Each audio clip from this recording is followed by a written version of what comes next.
Mesdames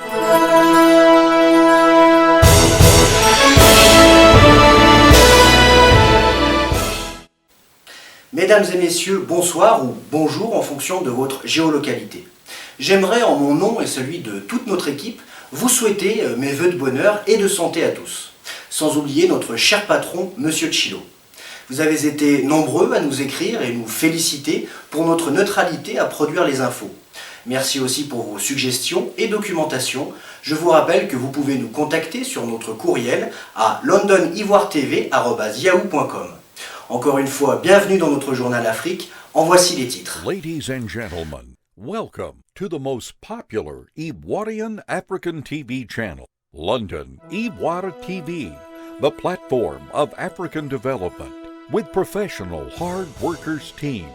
London Ivoire TV, the Ivorian African most popular channel, is committed to provide mass education, genuine information, and social cohesion for African society development. London Ivoire TV, acting on the national and international scale of TV production advertisements, consisting mainly of promoting banner adverts. London Ivoire TV is a world opening doors. Mesdames et messieurs, bonsoir, bienvenue au journal de l'Afrique. En voici les titres. Ouattara vu par les panafricains comme une marionnette qui prend ses ordres à l'Élysée. Sommes-nous en train de constater petit à petit s'approcher la fin du règne du président de la Côte d'Ivoire? Ouattara vu par les panafricains comme un porteur de poisse dont tous les leaders de la communauté internationale, tout comme les leaders africains qui l'ont soutenu, ont tous eu des problèmes ou sont tous en chute libre. Dans ce chapitre, nous parlerons aussi de Bédié qui règne au PDCI et qui a fait une injustice au véritable icône de l'oufouettisme, l'espoir du moment du peuple ivoirien, son excellence Georges Weah, que les Ivoiriens seraient ravis de voir briguer le poste présidentiel. Les cyberactivistes, nous parlerons de ces variétés de cyberactivistes, de leur rôle et influence dans la société, cette jeunesse faiseur de conscience dans un combat pour rendre la dignité aux Africains, dénonciateurs des excès de zèle, de l'impunité, des détournements de fonds publics, justice des vainqueurs, l'emprisonnement injustifié des idéologues, etc., etc. Ces jeunes qui représentent une épée Damoclès sur la tête des dictateurs africains qui prennent les ordres en Occident, accrochés au tutorat colonial.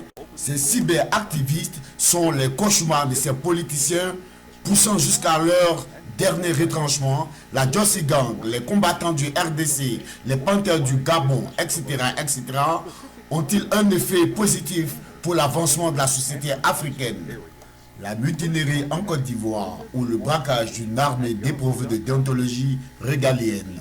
Cette mutinerie qui révèle beaucoup de secrets et qui met au pilori la faiblesse du gouvernement face à un brigandage militaire d'une armée hétérogène, triphasée, armée d'Oufoué, FDS de Gbagbo et FRC de Ouattara. Les FRC qui réclament une promesse leur étant faite pour déstabiliser le régime Gbagbo, une mutinerie qui confirme officiellement que Ouattara est le père de la rébellion. Cette dite rébellion qui depuis 2001 a assassiné des milliers et des milliers d'Ivoiriens, groupe rebelle dont à la tête Soro, le chef des mutins, ce qui l'a reconduit à la tête de l'Assemblée des Pureux en Côte d'Ivoire.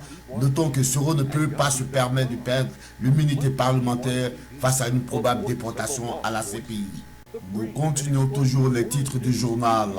Le procès de Teodoro Nguema ou le procès de l'Afrique contre la France. Nous parlerons également du procès de Teodoro Nguema. Ce procès qui fait la honte de la justice française et démontre encore que la France est tout sauf un pays d'égalité, de justice, de liberté. Car quelle est la qualité des plaignants contre le vice-président, piétinant toute règle de justice, sachant que derrière ces ONG se cachent des lobbies tels que George Soros et les multinationales qui ont échoué face aux contrats qu'ils convoitaient dans ce pays. À qui profitera vraiment ce procès? Aux Guinéens, Équatoriens, aux ONG françaises? Pas à l'Afrique en tout cas. Toute l'Afrique doit faire un bloc derrière Teodoro pour mettre à nul le soft power de l'impérialisme et de l'oligarchie. Puis après, nous réglerons nos problèmes entre nous Africains. Monsieur Teodoro Nguema est donc prié de prendre contact avec London Ivoire TV pour affaires le concernant. Merci. La CPI ou la Cour d'injustice politique à la solde des multinationales, de l'ONU et des lobbies européens, des ONG et des oligarchies. Au fur et à mesure que le temps passe, cette cour d'injustice où le sabotage du droit règne est démasqué par son attitude louche à suivre l'agenda de ses employeurs qui lui dictent ses décisions. Une cour qui dépend des politiciens et qui n'a pas le moyen financier de sa politique pour mener à bien la justice et élire le droit équitablement, devient de plus en plus tristement célèbre à tel point que les pays africains ne veulent plus se laisser abuser par cette supercherie internationale. Qui sont les vrais patrons de la CPI? Suivons ensemble ce journal dans son intégralité qui vous réserve des surprises et des secrets percés. As well as announcements and promo writing. London Ibotta TV is one of the best worldwide business promotion. First contact London Ibotta TV at yahoo.com. London Ibotta TV, the voice of the lost voices, the brain that explains world news to you and for you. The London Ibotta TV.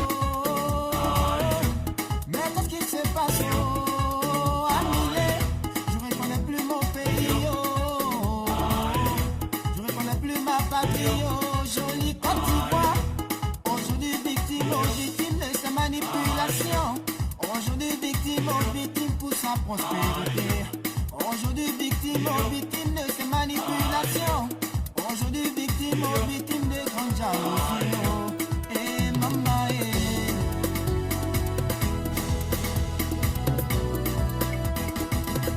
qui se cache derrière ces atrocités, il y avait nous regarde.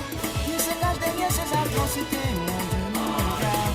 Qui se cache derrière ces atrocités, Yahvé nous regarde. Qui se cache derrière ces atrocités, mon Dieu nous regarde. Après la vie, il y a la mort, après la mort, le jugement. Après la vie, il y a la mort, après la mort, le jugement. Yeah, Fabio. Et moi, les vrais bourreaux de l'Afrique, ce sont les Africains. Ils commencent la guerre. Et ils sont les premiers à fuir, parce qu'ils ont des constitutions sur les côtes d'Azur. Mais nous on est là, parce qu'on a des constitutions sur le Mont Korogo et les dents de mort. On y va. Mais qu'est-ce qui se passe? Mais qu'est-ce qui se passe? Annulé, je reconnais plus mon pays. Je reconnais plus ma patrie. Jolie Côte d'Ivoire. Victime de sa manipulation, aujourd'hui victime pour sa prospérité, aujourd'hui victime de sa manipulation, aujourd'hui victime. Communiqué de presse. À l'annonce de la pétition de soutien à London Ivoire TV, nous avons reçu plus de 3 millions de signatures. À cet effet, le directeur général de London Ivoire TV vous remercie pour votre réponse massive. Aussi, grâce à vous, nous constatons que London Ivoire TV devient un lobby électoral sur lequel nos politiciens peuvent désormais compter. Sommes-nous en train de constater que peu à peu s'approche la fin du règne du président africain de la communauté internationale? Les adorateurs de Ouattara sont de plus en plus inquiets par la poisse qui frappe ses alliés. Serait-il porteur de poisse? À en croire les faits soulignés dans ce reportage, l'étau a l'air de se resserrer petit à petit autour du président de la communauté dite internationale. Est-ce la fin d'un présumé dictateur ou celui d'un président aimé? Suivons ensemble ce reportage. Le passage à l'Elysée a causé le plus de morts en Afrique. David Zidane Ouattara, vu par les panafricains comme la marionnette de la communauté internationale de Obama, qui fut applaudi à son élection par les Africains et les Noirs américains, mais qui a fait la honte de la race noire selon les Africains. Hillary, qui se conduisait en patronne de la Maison Blanche dont Obama était le valet. Sarkozy, appelé le Nabo par les Français, cet individu frustré de naissance et dont le passage à l'Elysée a causé le plus de morts en Afrique. David Cameron, qui au début battait tambour pour le Brexit, puis à la fin a dû fuir la primature britannique.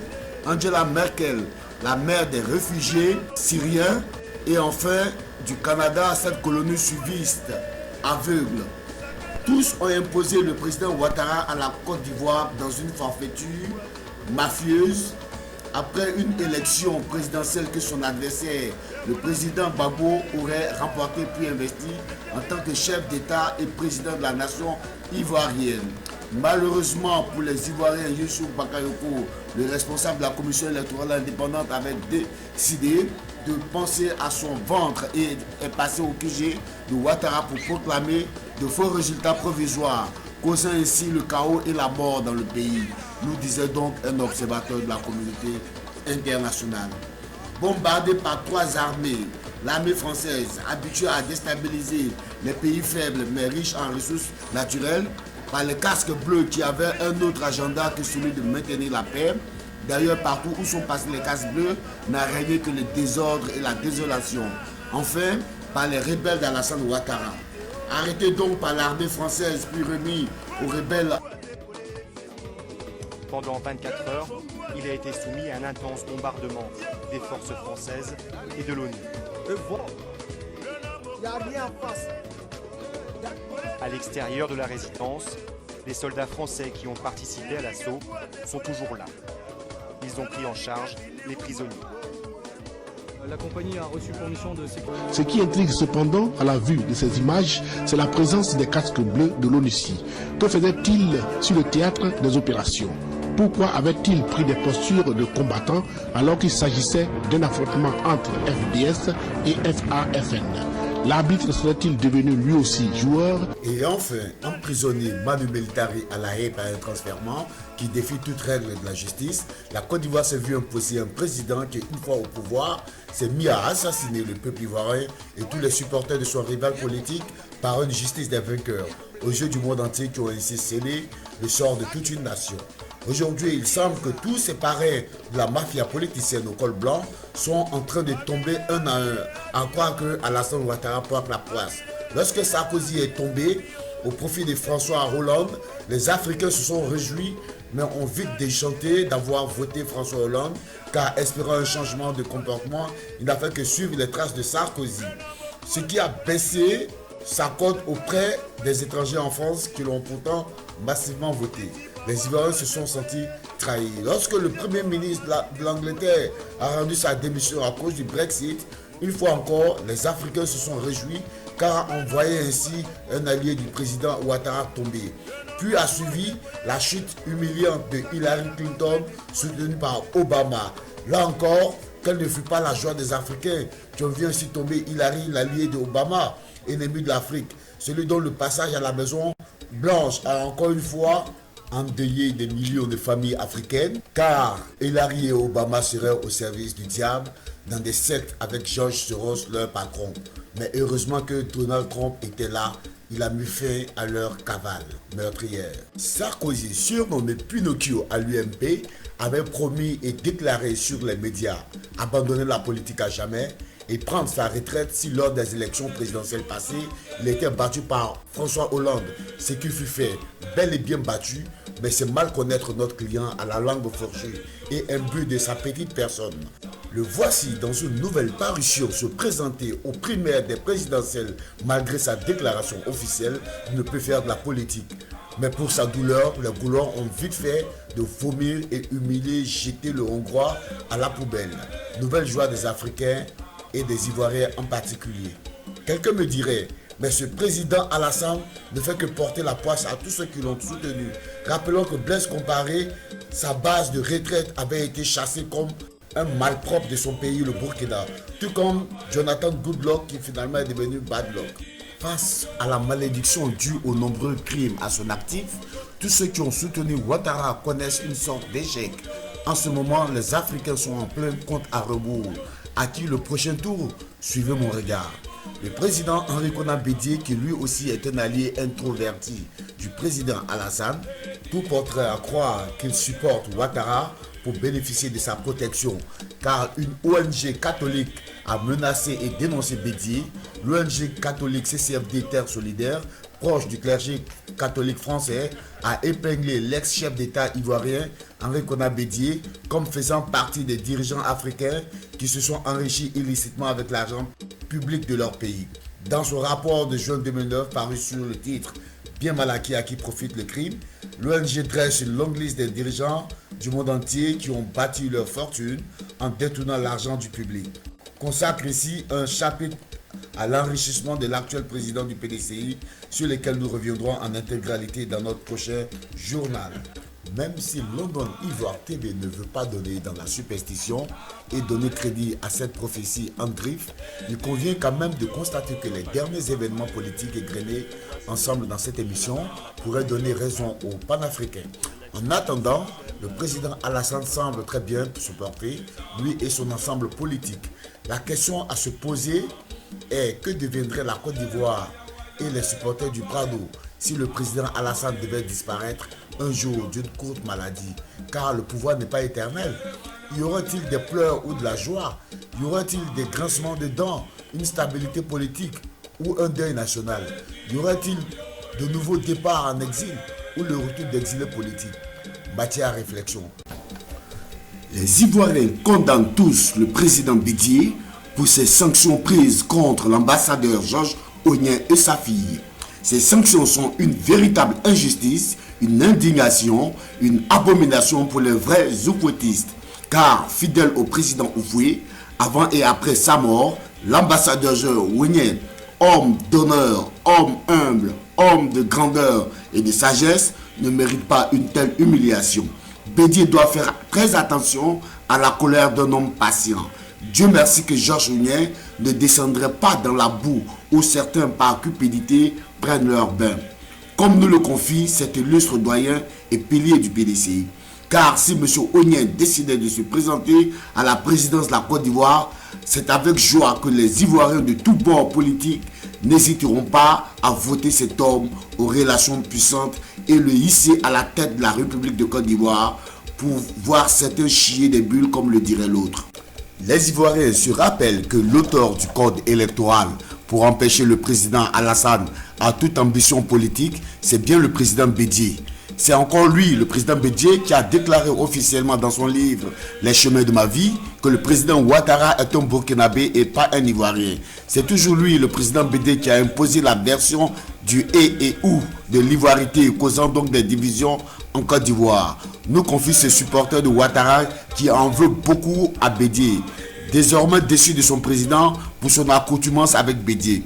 Continuons ses propos pour dire que c'est toujours le même Bédié qui a lancé un mandat d'arrêt international contre Ouattara et aujourd'hui il vient jouer à la carte de l'innocent. Cet homme tient donc Bédié responsable de tous les morts en Côte d'Ivoire.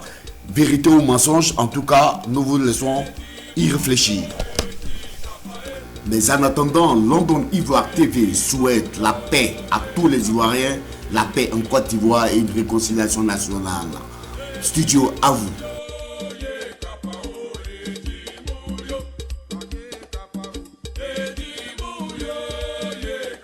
Mutinerie en Côte d'Ivoire.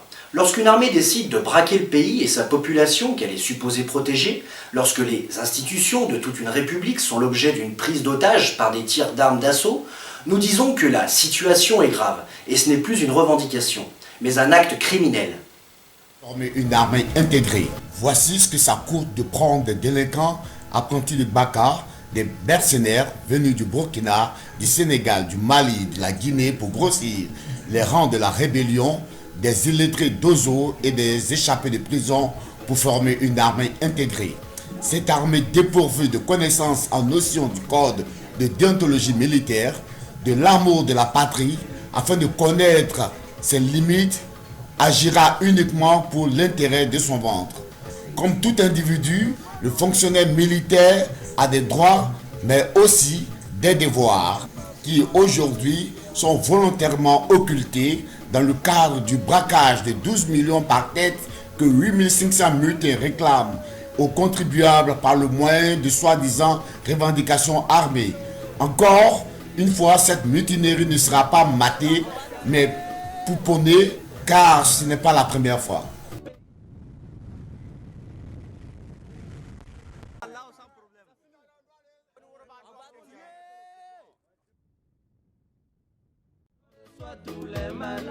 N'y a-t-il pas une police militaire en Côte d'Ivoire pour mettre à nu les vrais commanditaires de cette mutinerie face à un gouvernement qui fléchit au chantage?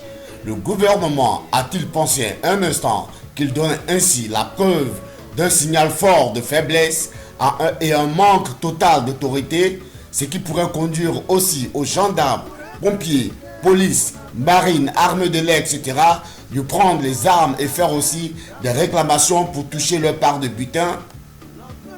D'ailleurs, Johnny Pacheco de la Justice Gang a lancé un appel à tous les corps habillés de réclamer leur part de butin et cet appel semble être passé.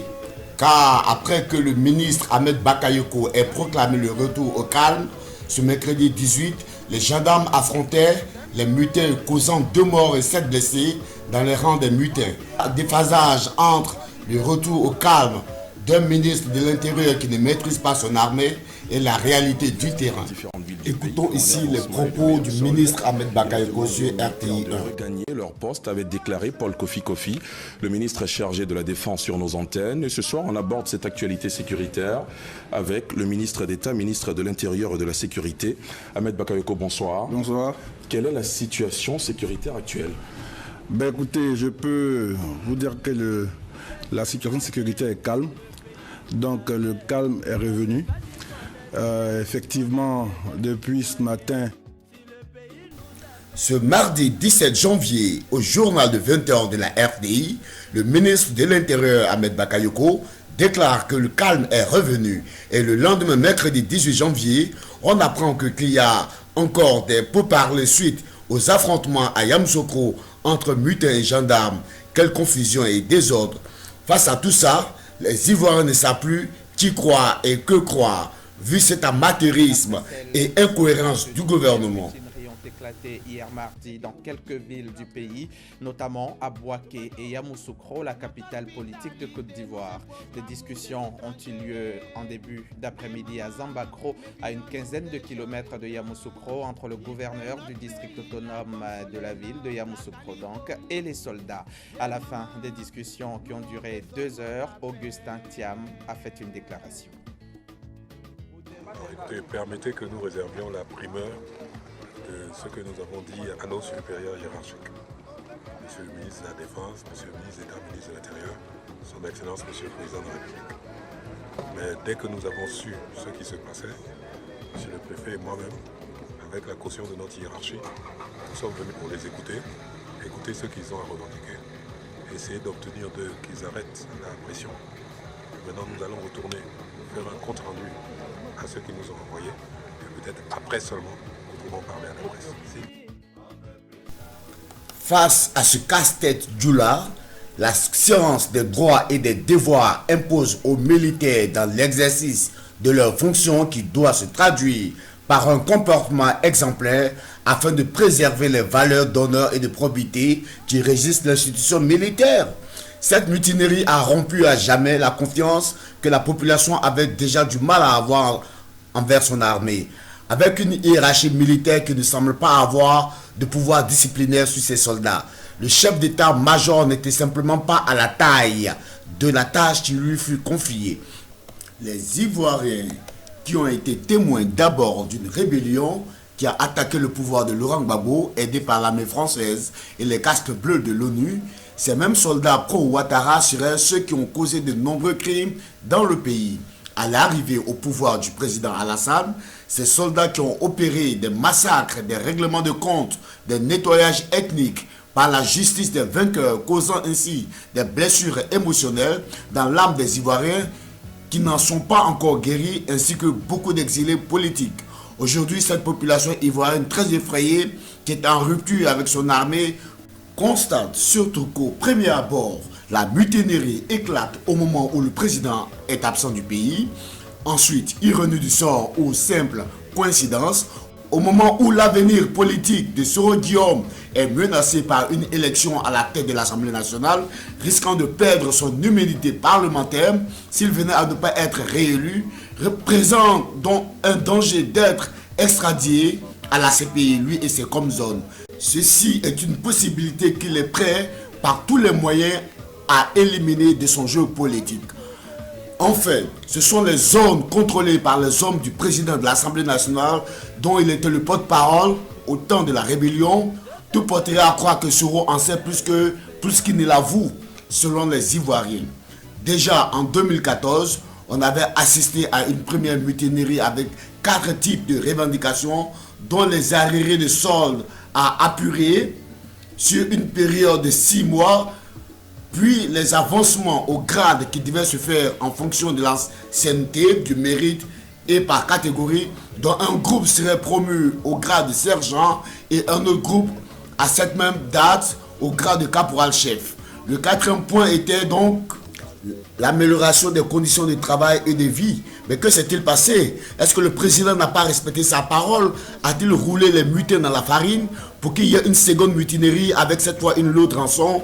Car les ex-rebelles prétendaient depuis que pour l'enlèvement de Gbagbo au pouvoir, il leur avait été promis la somme de 5 millions et une villa. Aujourd'hui, de 5 millions, on passe à 12 millions. Les enchères de la rançon ne font que monter à tel point que les Ivoiriens se posent la question de savoir si la République de Côte d'Ivoire connaîtra 2020 par d'anciens membres de la rébellion, ceux qui ont lutté pour l'arrivée au pouvoir d'Alassane Ouattara et qui, arrivés à mi-mandat, eh bien, s'estiment lésés. Savoir que les mutineries qu'il y a eu en Côte d'Ivoire ce week-end, c'est quand même des mutineries, ça n'a pas démarré n'importe où, hein. Ça a démarré à Bouaké, dans des bataillons qui étaient les anciens bataillons des chefs rebelles, et en particulier de Guillaume Soro, de l'actuel président de l'Assemblée nationale, qui va sans doute être réélu.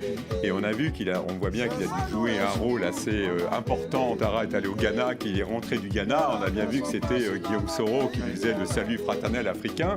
Et surtout, il y a eu un conseil de défense, et Guillaume Soro, qui est président de l'Assemblée nationale, de façon un peu étonnante, était présent. Donc on voit il y avait 8500 soldats, c'est eux qui ont accompagné l'arrivée au pouvoir d'Alassane Ouattara. Et non, évidemment, c'est qu'on voit bien que ça intervient, je veux dire, la veille, non seulement de décisions politiques extrêmement importantes à l'Assemblée nationale, ça arrive en tout cas dans une période politique extrêmement sensible actuellement à Abidjan. Et effectivement être accueilli par Guillaume Soro, ex-chef des forces nouvelles. Donc on attend toujours la nomination, voilà, ou pas, enfin, la reconduction à la tête de l'Assemblée nationale. A priori, il va être reconduit sans problème à la tête de l'Assemblée nationale, en tout cas pour des raisons, je dirais, arithmétiques. C'est un problème dans l'armée ivoirienne qui n'est pas réglé. Et ça, je pense que le président Ouattara le sait, que ce fameux DDR dont on parle beaucoup, vous savez, les désarmement, démobilisation, réintégration. Alors en Côte d'Ivoire, c'était une énorme opération de DDR, puisque ça comportait pas loin de 50 000 combattants. Donc effectivement, aujourd'hui, qu'est-ce qui se passe? On voit que ce DDR n'a pas totalement fonctionné, puisqu'il y a encore des gens, et essentiellement, comme tu le disais tout à l'heure, qui sont issus des forces nouvelles, qui ne sont pas contents, parce qu'ils disent le compte n'y est pas. L'avenir de la Troisième République présente des couleurs de futur pitch selon la communauté internationale au vu de trop de frustration et de mécontentement dans le pays. Les indicateurs sont au rouge, grève des fonctionnaires, mutinerie, cherté de vie, soldats démobilisés, mécontents, insécurité grandissante avec bilan négatif. Le pays va très mal.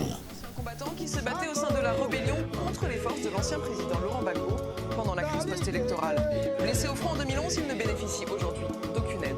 Ils sont près de 65 000 à avoir, comme lui, pris les armes et beaucoup s'impatientent face au processus de réinsertion promis par la DDR, l'autorité en charge du dossier des ex-combattants.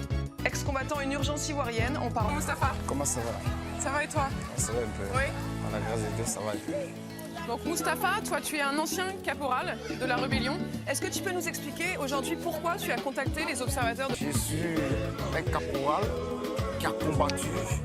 Aujourd'hui, je ne suis pas pris en charge. Il n'y a rien qui est fait pour nous. Koné et Touré ont été blessés au combat. La désillusion est grande. Dans le peuple, on leur a proposé une villa, 5 millions chacun. Et on a intégré directement dans l'armée. Qu'est-ce que c'est aujourd'hui? Ça, rien. Près de 65 000 démobilisés mécontents sans situation dans les rues. Résultat, apparition des phénomènes microbes, coupeurs de route et un risque potentiel d'être récupéré pour un futur putsch en Côte d'Ivoire. D'Abidjan, des hommes du Nord les troupes du président élu Alassane Ouattara, rebaptisées Forces républicaines. Vous êtes prêt là pour partir au combat là? Bien sûr. Plus que le mot prêt. Tu es venu pour tuer. Ta mission c'est ça. Gbagbo a affaire à nous. Et on va le descendre. Quels que soient ces obstacles, Gbagbo est en face de certains garçons. Certains de ces guerriers sont des vétérans des campagnes de 2002, avant la partition du pays. Dans le quartier de Yopougon, majoritairement pro-Gbagbo, ils font leur première victime. Combien va nous coûter la guerre? Vous avez braqué la BCEAO de Bouaké et de Mans avec plusieurs milliards emportés. À cause de vous, le contribuable doit rembourser 50 milliards à la BCEAO. Vous avez occupé de force et dormi dans les villas des gens avec l'air conditionné pendant 10 ans sans payer des factures. Aujourd'hui, le contribuable doit rembourser 20 milliards à la CEI. Ensuite, le neveu du président reçoit le marché de gré à gré des stations d'essence de la Petroci. Monsieur le Président, la fille de votre épouse qui obtient une chaîne de télévision, c'est votre nièce Masséré qui est chargée de la communication à la présidence, dont le mari est ministre. Monsieur le Président, c'est le fils de votre épouse Loïc Fleuroux qui obtient des exonérations de taxes d'une valeur de 3 milliards 600 millions pour sa société Négoce Africa Resourcing, une des filières dirigeantes du café cacao de Côte d'Ivoire.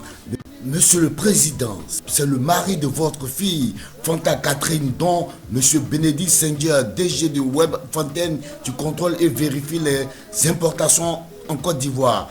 C'est Adama Bictogo qui crée une entreprise à 8h45 et à 13h du même jour, en Conseil des ministres, obtient les marchés de plusieurs milliards sans aucune expertise dans ce domaine. Monsieur le Président, avant que vous ne partiez de ce pouvoir, quel heureux souvenir devrions-nous garder de vous? Déjà que nous hériterons de votre dette de pompe à péage, nous laissant dans des problèmes avec Bouygues. Monsieur le Président, le peuple ivoirien vous demande pardon de régler le problème des fonctionnaires car les médecins ne travaillent pas et les gens meurent par vingtaines dans les CHU, faute de soins. Ne donnez pas notre argent aux mutins. Voici une lettre que London Ivoire TV a reçue d'une autorité du RHDP qui désire rester dans l'anonymat. Mais nous a prié de publier suite à la mutinerie. Chose faite, nous vous signalons que vous pouvez nous contacter à londonivoiretv@yahoo.com. Qui sont les cyberactivistes et quels sont leurs effets dans la société africaine? La diversité accrue de vidéos parfois partisanes ou critiques se manifeste de nombreuses façons. Ces cyberactivistes représentent la voix, la conscience du peuple, un frein aux excès de zèle et une épée de Damoclès sur les pouvoirs africains. La volonté de supprimer les réseaux sociaux peut causer encore une violence sociale en Côte d'Ivoire. Les vidéos critiques et leurs effets dans la société africaine. Les combats du militantisme et du patriotisme en Afrique contre les pouvoirs politiques des dirigeants africains imposés aux populations par les colons occidentaux et la dite communauté internationale a changé de phase. À l'époque, des démocrates faisaient connaître leurs revendications et informaient la population par des tracts et leaflets de protestation. Ce combat patriotique a évolué avec son temps pour voir apparaître les vidéos critiques, les vidéos activistes, les blogs, les sites internet et marches organisées.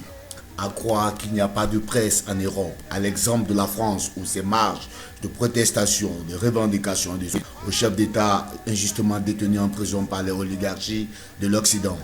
Ces marches qui paralysent la circulation et la vie socio-économique en France ne sont couvertes par aucun journal, aucune chaîne nationale française de télévision ou de radio. À croire que les médias européens se sont donné le mot de boycott, de peur de crédibiliser les actions des Africains qui, informant les autochtones sur la nature de la véritable politique étrangère assassine que mènent leurs gouvernements occidentaux sur les pays africains. Cette forme de terrorisme légalisé qui sème la mort et la désolation en Afrique. Les médias européens sont autant coupables que les dirigeants qui assassinent en Afrique car leur mutisme est un acte complice. Et dès qu'ils sont attaqués par le terrorisme, ils veulent que le monde entier s'apitoie sur eux. Nous disons non, tous non à toute forme d'actes terroristes illégaux par des extrémistes comme légaux par les politiciens occidentaux commis dans les pays africains. Heureusement que l'espoir n'est pas perdu.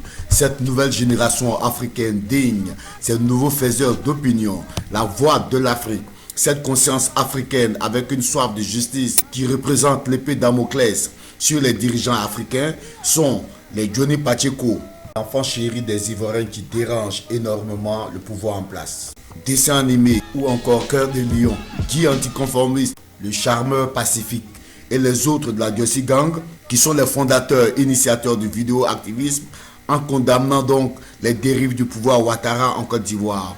Au Gabon, nous avons aussi des garçons courageux, les Panthères avec Inspecteur Colombo, Arline Dossi, Franck Doctan, Alain Serge Obama, Sokos Mikoma. Ce sont ces garçons téméraires qui ont traqué Mbourasso dans sa cachette aux États-Unis. Parler du militantisme sans citer le COGEP version Patrice Coutet sera un crime de lèse-majesté. Car à son temps, ce charismatique a galvanisé Londres et étendu les tentacules du COGEP partout en Europe. C'est aussi lui, avec son équipe, qui ont humilié Charles Konabani lors de son passage à Londres. Cet homme est beaucoup jalousé et torpillé. Lui, c'est Patrick Besseuse de la GFPI Londres, connu pour son activisme. Avec son don de rassembleur, a fait huer Ouattara lors de son passage à Londres. Il a réuni à lui seul tous les patriotes sur un plateau. Il faut vraiment le faire. Patrick Besseuse. Qu'on le veuille ou non, le général du militantisme à Paris, c'est Zab Crasso. L'homme qui a bougé, qui a rassemblé, qui a grouillé partout pour rassembler les Ivoiriens. Zab Crasso s'est battu pour le COGEP. Malheureusement, victime de torpilles auprès de Blé Goudich, Zab Crasso s'est vu démis de ses fonctions. Willy Blah, le nouvel homme fort du militantisme en France, l'épicentre, l'incontournable, l'homme qui réunit tout le monde, tous les Africains sur un seul plateau pour combattre pour l'intérêt de tous les Africains contre l'oligarchie. Les combattants de la République démocratique du Congo sont ceux qui ont fait de Londres le sens interdit à Kangame, les artistes zaïrois. Ces combattants farouches ne reculent devant rien. On les voit ici lapider le cortège présidentiel de Kangame devant la police anglaise. Le camarade Moizoulou et le MUDC qui ont traqué et démasqué le général Philippe Mangou juste après sa comparution contre le président Laurent Gbagbo. Selon les panafricains, désormais, ces dirigeants et politiciens n'iront plus passer des vacances paisibles en Europe ou aux États-Unis. Ils seront poursuivis, traqués pour être hués, dénoncés en public partout où ils seront en déplacement. Voilà qui est fait. Philippe Mangou, coincé à la gare du Nord. Toujours dans le cadre des vidéos critiques, vous avez King Diaz Vérité et Léla Bamba, une ex-adoratrice devenue vidéo critique. Devenue célèbre sur la toile, certains ont choisi l'humour pour faire passer leur message et d'autres en déconnant dans le comique, comme ils aiment bien le dire. Mais dans tous les cas, Observateur Eben, Papi Pawa et Making of font le buzz sur la toile. Dans la sphère des grands, à haut niveau, nous avons aussi le fantastique et courageux Kémy Séba, le panafricain cousu de fil d'or. Nous assistons au militantisme panafricaniste qui prend corps de plus en plus dans nos sociétés africaines et partout dans le monde. Cette jeunesse digne qui démystifie les puissances occidentales et leur pour dénoncer les loups au pouvoir en Afrique, ceux-là même qui chantent avec les loups du colonialisme et de l'oligarchie. La nouvelle race de jeunes panafricains de la diaspora, comme ceux qui sont sur le terrain national, qui bravent les matraques, les grenades, les fumigènes, des tirs d'armes d'assaut à balles réelles, bravant les incarcérations arbitraires à la recherche d'une liberté méritée. Comme moyen de pression, ils n'ont que des marches, des blogs et des vidéos postées sur les réseaux sociaux. Cette génération africaine éprise de justice veut pousser les politiciens africains et les gouvernements de leur pays à avoir des attitudes dignes, honnêtes envers leur population face aux enjeux du mondialisme. La nouvelle génération africaine est patriote, à la différence des collabos français, ces patrons qui ont trahi leur nation pour la livrer aux nazis à la honte de la France. Nos patriotes postent des vidéos d'analyse sur les situations et réalités socio-économiques et politiques que subissent les populations africaines en donnant une grille de vision, de lecture, non seulement contre les actions du colonialisme, mais surtout pour dénoncer les abus de pouvoir, influence sur la justice, corruption, accumulation des postes, les détournements de fonds, surfacturation, l'impunité et la justice des vainqueurs. des chefs d'État africains. Il est vrai que ces vidéos utilisent parfois des langages de vulgarisation humoristique, parfois des langages très virulents, parsemés de grossièreté et d'injures pour exprimer le mal qu'ils ressentent pour l'injustice que la population subit. Certains utilisent le comique pour faire passer leur message à toutes les classes de la couche sociale, mais le fond du message qu'ils passent représente des informations très cruciales qui dénoncent le mensonge des politiciens et les médias qui leur sont proches, de sorte à pointer du doigt les dérives des pouvoirs africains sur la population par rapport aux actions des lèche-culs des présidents africains.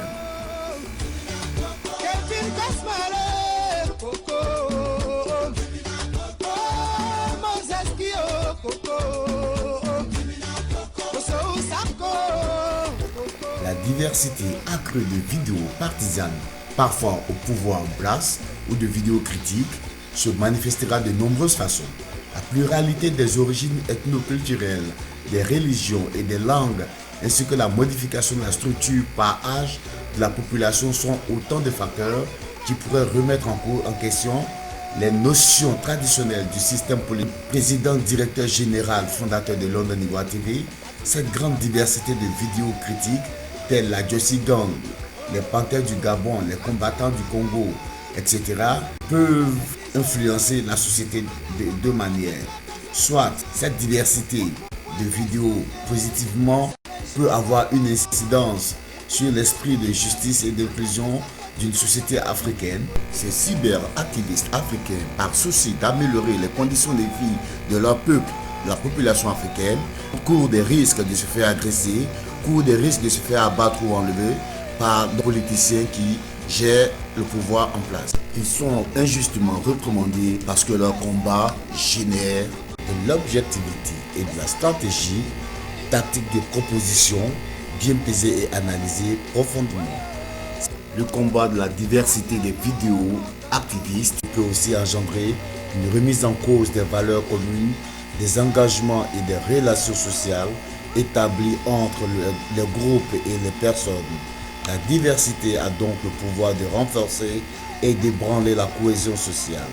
La cohésion sociale, quoique difficile à définir, désigne les liens qui unissent les personnes tant à l'échelle communautaire que nationale. Elle repose sur une série de mécanismes sociaux qui comprennent des valeurs communes, l'ordre civil, la participation démocratique, l'égalité des chances et un sentiment d'appartenance. La fragmentation sociale est associée à une société affaiblie caractérisée par la ghettoisation, la maladie et la criminalité, tandis que la cohésion sociale est associée à une société prospère caractérisée par des collectivités en santé, scolarisées et productives. Ces jeunes non seulement mènent un combat patriotique pour redonner à l'Afrique sa véritable valeur, ce continent africain sans lequel les Occidentaux ne survivraient pas, mais aussi faire savoir à l'opinion publique. La jeunesse africaine veut adapter sa nouvelle vie dans la liberté, dans son droit et devoir de choisir et de décider pour elle-même ce qui est bien pour sa nation. Aussi pour le respect des institutions, ainsi donc briser le tutorat du colonialisme et de ce nouvel ordre mondial et son gouvernement qui petit à petit s'installe. Cette domination de la périphérie par le centre, car le colonialisme est tout sauf matière à idée de liberté du peuple, mais plutôt inscrivant l'histoire des peuples africains par le feu et le sang. London Ivoire TV encourage et remercie tous ces combattants d'idéologie qui sont ces vidéo-activistes qui risquent leur vie pour le bien-être des mères Afrique, afin de finir avec le fléau qui sont les surfacturations impunies, ce que certains députés du RDR et des doyens du PDCI qui veulent rester dans l'anonymat expliquent que la Côte d'Ivoire, qui par le moyen du RHDP retourne à l'ère de l'accumulation des postes, ministres, députés, maires et présidents de partis en même temps pour une seule personne. Aussi, retour au tribalisme et au népotisme. Ce qu'ils oublient, c'est que les temps ont changé. Donc, tôt ou tard, ces politiciens rendront compte jusqu'au dernier penny volé aux Africains, car la planète sera trop petite pour qu'ils s'y cachent.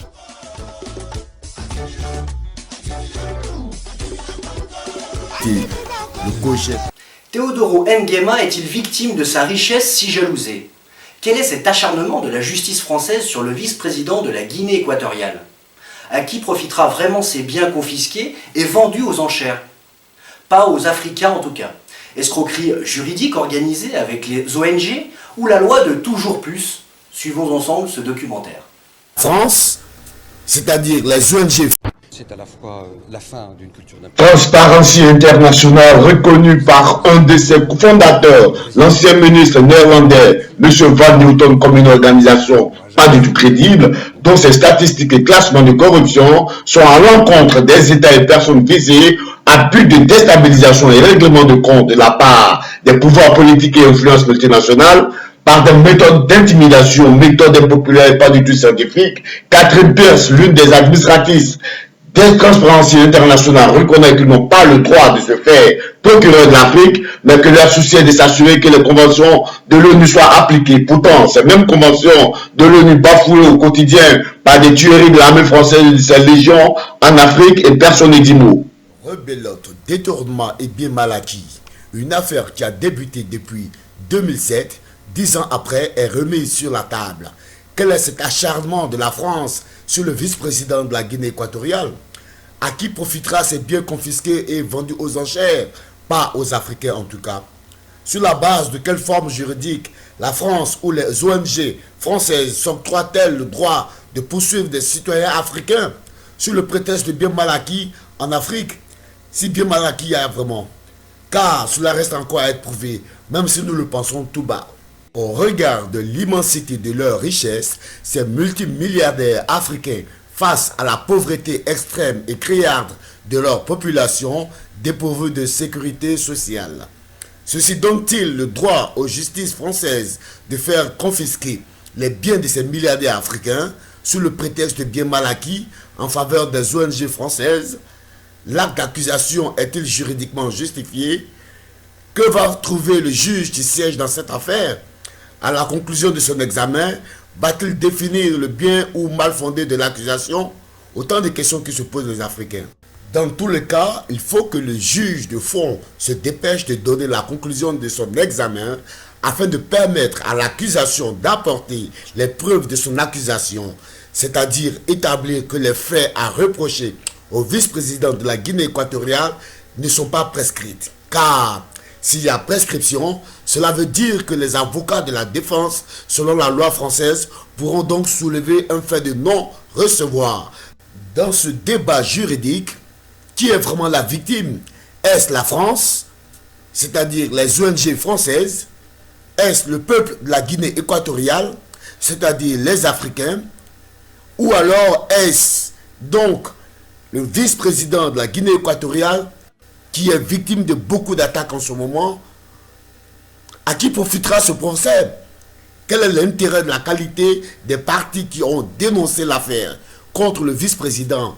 Ben, une chose est sûre, c'est que dans les exceptions préjudicielles soumises devant le juge de fond, qui consiste à saisir la Cour internationale de justice contre la France pour le non-respect et la violation de l'humanité diplomatique des politiques africains. Car il faut que les Africains apprennent à se faire désormais respecter. Par exemple, aucun Africain n'a fourré son nez en 2007 dans l'histoire de l'affaire Karachi, où Kadhafi accusait ouvertement d'avoir financé la campagne de Sarkozy, ni dans l'affaire Bettencourt, non plus au scandale du Crédit Lyonnais, de l'affaire Elf, du détournement de la mairie de Paris par Jacques Chirac, ni de toute cette grande corruption dirigée par les multinationales françaises et les oligarques qui font peser leur poids d'influence sur l'Assemblée française. En tout cas, dans cette affaire, contre Teodoro Nguema, il y a encore beaucoup à faire. En attendant, Teodoro Mbasango déclare qu'il n'a rien à se reprocher et défie quiconque à prouver le contraire. Les Africains pensent que les puissances de l'oligarchie, avec la France en tête, mèneraient la vie dure à ce monsieur, faute d'avoir les contrats de gestion de pétrole que regorge ce pays. Contrats de pétrole cédés plutôt à certaines firmes américaines que d'autres firmes américaines convoiteraient en partenariat avec les multinationales français dans ce présent cas pousserait donc les ONG à mener la vie dure aux dirigeants de la Guinée équatoriale pour avoir échoué leur première tentative aux États-Unis. Pendant ce temps, au cours de la semaine passée, le père Obiang est invité à déjeuner à la Maison Blanche. Ironie du sort, pour des gens qu'on prétend être des corrupteurs. Et puis si la corruption y a, pourquoi ce ne sont pas les Guinéens eux-mêmes qui poursuivraient le vice-président en justice devant une cour internationale? J'ai rien fait. Il n'y a rien contre moi. Ce sont des accusations fausses, hein, comme tout le monde le sait. C'est de la fabrication que les Occidentaux sont en train de faire contre nous depuis des années. En France, puisque nous parlons de la France surtout, la France, il n'y a rien. Le dossier il est vide. Il n'y a personne qui est mis en examen aujourd'hui. Il n'y a personne qui est mis en examen dans ce dossier. Ce dossier est vide.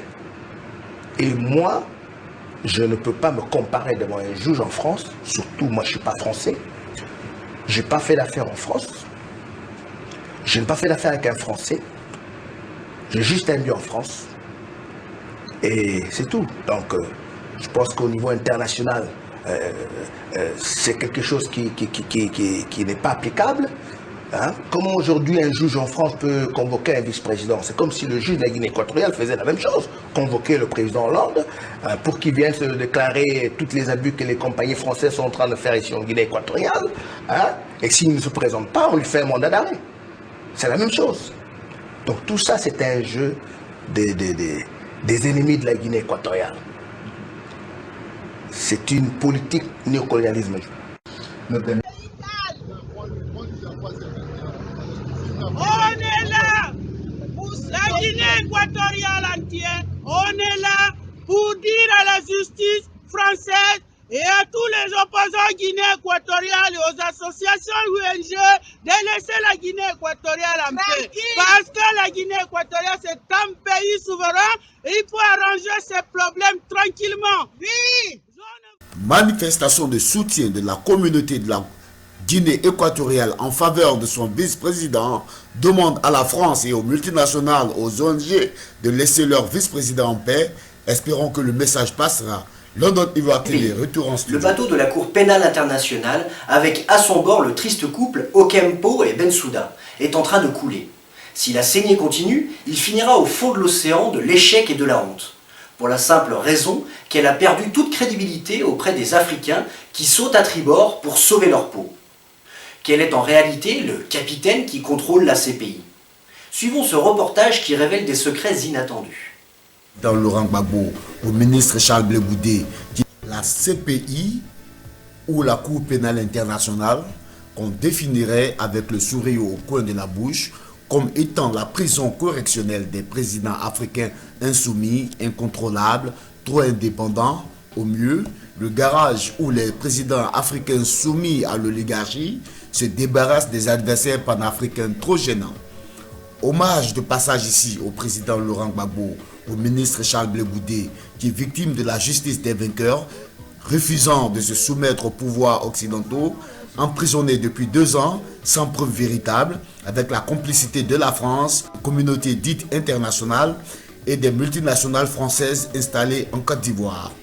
Tout ceci au profit de celui qui serait leur poulain, c'est-à-dire Alassane Dramane Ouattara, et son équipe considérée comme de vrais criminels de guerre, des comme zones de la rébellion et de leur porte-parole qui se prénommerait Soré Guillaume, qui sévissent depuis 1999 en Côte d'Ivoire.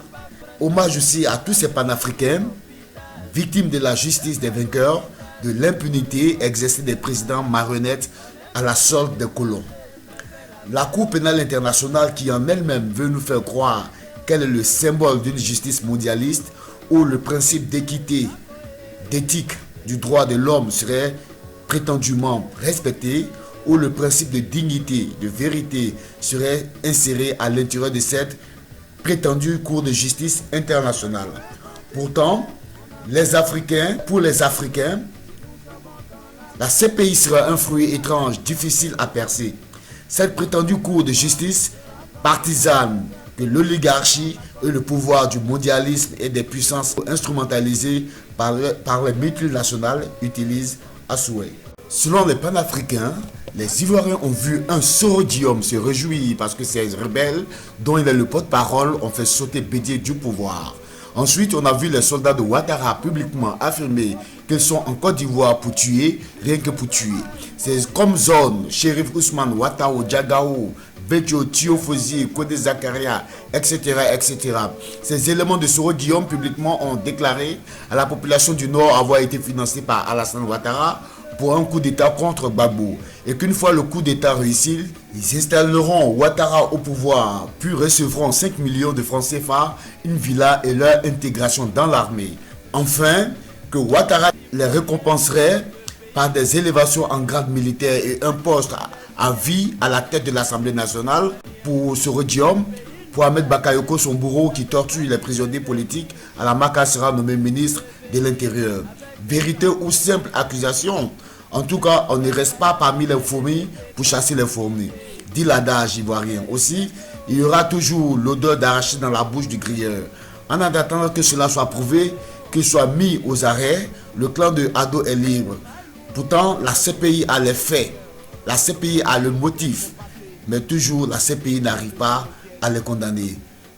Justice instrumentalisée et impartiale, cela reste à être prouvé.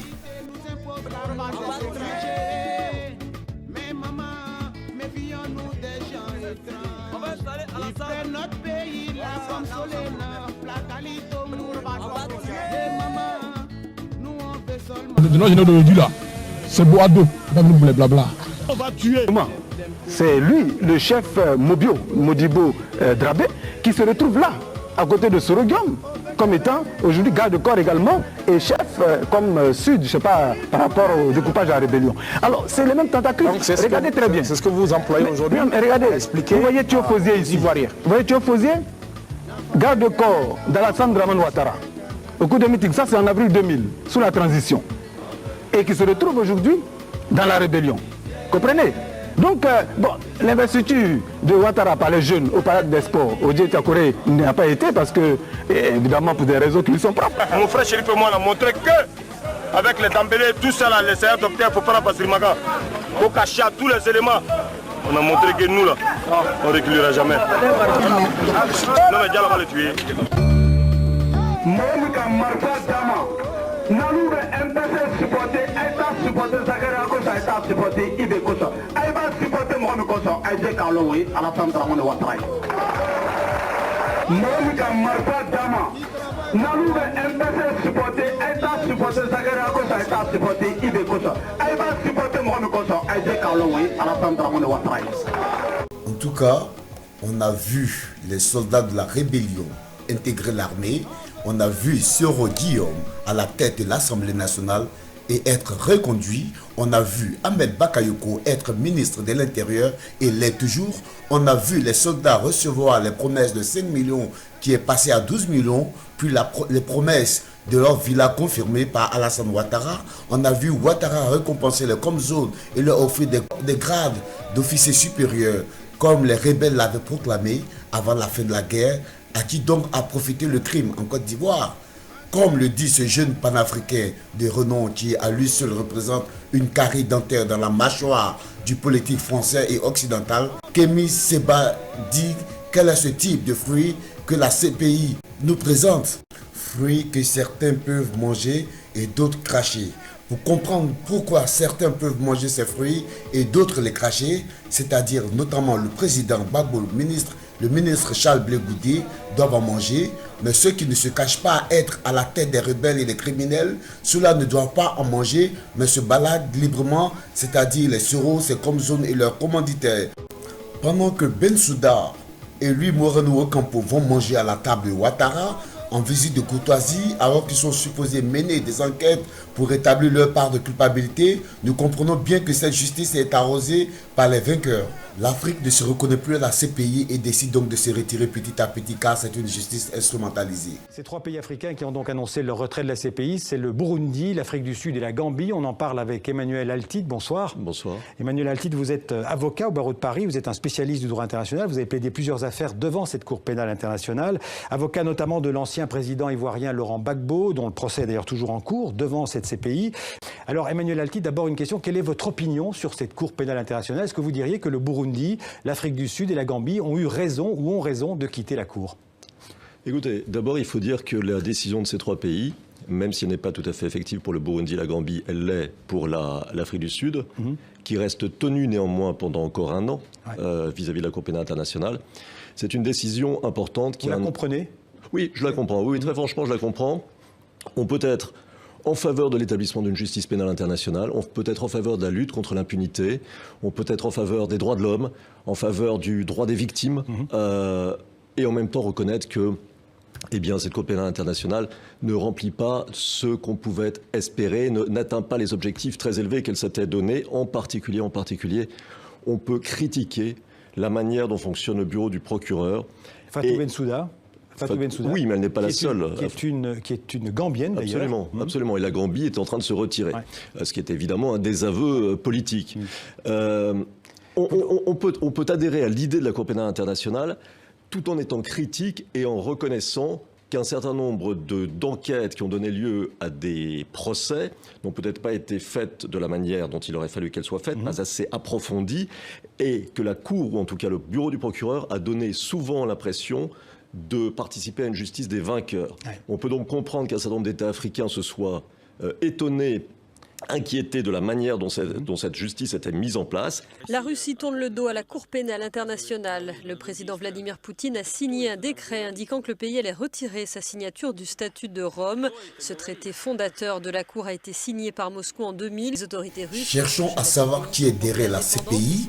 D'ailleurs, officiellement, ceux qui financent la CPI ne se cachent pas.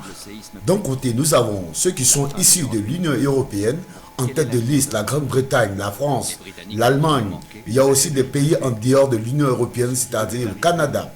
Et de l'autre côté, nous avons des organisations non gouvernementales qui sont des ONG, donc des personnes privées dont on sait très peu de choses. Très souvent, les gens ont tendance à s'arc-bouter sur l'Union européenne comme étant l'organe unique qui contrôle la CPI, ce qui n'est pas suffisant comme argumentation lorsqu'on veut avoir un débat critique de fond.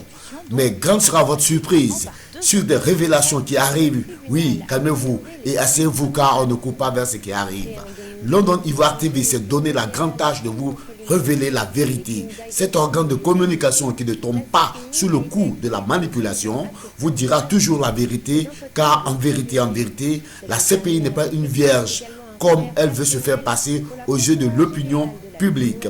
C'est une grosse prostituée en robe noire qui se cache sous un voile d'une prétendue justice. Officiellement, le Conseil de sécurité de l'ONU qui représente les États-Unis, la Russie, la Chine, l'Inde sont des pays qui n'avaient pas ratifié depuis le 1er mai 2013 de leur signature pour donner une sorte de validité à cette Cour pénale internationale. Donc ce qui veut dire qu'il y a donc 3 membres du Conseil de sécurité des Nations Unies qui ne reconnaissent pas la validité et l'impartialité de cette Cour pénale internationale. Le 14 mai 1993, le Parlement européen crée l'initiative européenne pour la démocratie, baptise l'instrument européen pour la démocratie et les droits de l'homme, EIDDH, un programme de financement d'ONG inspiré par le célèbre NED, qui est le New Endorsement for Democracy, NED, qui en général tend à renverser tout gouvernement hostile à la vision américaine. Son programme de financement prend sa source chez l'ONG Macmillan Scott, qui officiellement a pour partenaire le Westminster Fund for Democracy, le Foreign Office britannique et enfin la George Soros Foundation. Pour ceux qui connaissent George Soros, savent qu'il est considéré comme un criminel de guerre en Russie avec un mandat international qui pend sur sa tête. Identifié au Venezuela comme le bras financier de la CIA qui renverse des gouvernements hostiles à l'hégémonie américaine, comment pouvez-vous donc croire qu'avec de tels individus criminels et repris de justice qui financent la CPI et qui renversent des gouvernements pour les comptes des États-Unis, comment espérez-vous que la CPI soit une vraie cour de justice? Le même George Soros, qui est à la tête de l'un des plus grands empires de puissance financière au monde, est celui qui finance et choisit qui doit gouverner aux États-Unis pour être le propriétaire du Parti démocratique américain dont Obama et Hillary sont des marionnettes à sa solde sous son pouvoir politique et financier. Il est encore le patron de l'Open Society Institute. C'est aussi lui le père de la coalition de la Cour pénale internationale, qui sont des organes de pression sur la Cour pénale internationale, d'où l'impartialité de cette CPI devient donc douteuse et coupable. Encore une fois, parmi les fondateurs de la CPI, vous avez Human Rights Watch. Qui est le fondateur de Human Rights Watch? Encore le même George Soros. Les juges de la CPI qui perçoivent donc leur salaire de ces organisations ne peuvent que rendre les verdicts dictés par leur employeur, qui eux sont partenaires aux multinationales telles que Bolloré Bouygues, ami à Sarkozy, qui lui finalement est le parrain du couple Alassane Dramane Ouattara. Enfin, le même George Soros fut le patron de Transparency International, une ONG sud-américaine, où Luis Ocampos, le procureur de la CPI, travaillait déjà pour George Soros.